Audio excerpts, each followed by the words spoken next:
I'm not a public speaker, but I'm determined to speak after coming here for about 15 years for medication. I've been hiding away because I'm a criminal in Queensland.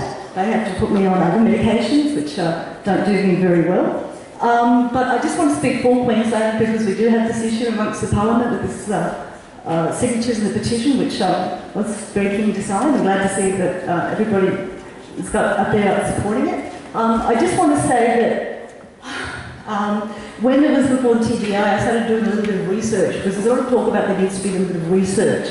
In maybe 2 hours a day, so for 2 or 3 days, so 6 hours, I downloaded about 100 papers from a database in America called the National Institute of Health. These are peer-reviewed medical journals which doctors should read, should know about, but I think another term will refer to the justice system with passive dismissive. I think the doctors are also being passive dismissive. The information's there. Queensland, Australia, the doctors are living in the dark ages. In America, there's continuing medical education for doctors. They're learning about cannabinoids. They're not dismissing them. They're not dismissing people who are using them. They're understanding. The Journal of Urologists have just published a paper in California.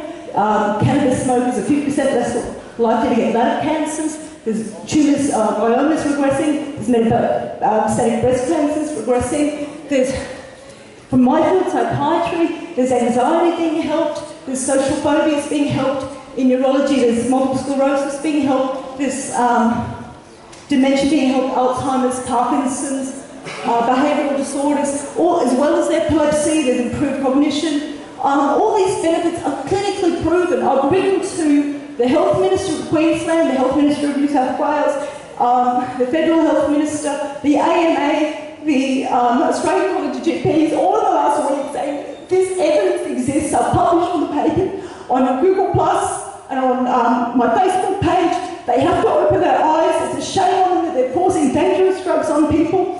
Some of the antipsychotics are giving people a life expectancy less than the Australian Aboriginals. That's 20 or 30 years of life expectancy lost. They're finally admitting this. They're finally realising that they need to stop doing this to people just because they have problems and they're denying the appropriate therapy.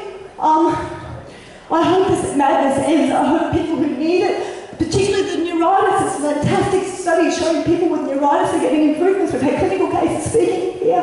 Pain, I want to say the opiates. I've got papers here from pain physicians in America that shows that 10% of people who die on opiates are on a low dose of opiates, and 60% of people who die on opiates are on a normal prescription dose of opiates. Opiates stop people breathing. People who are on opiates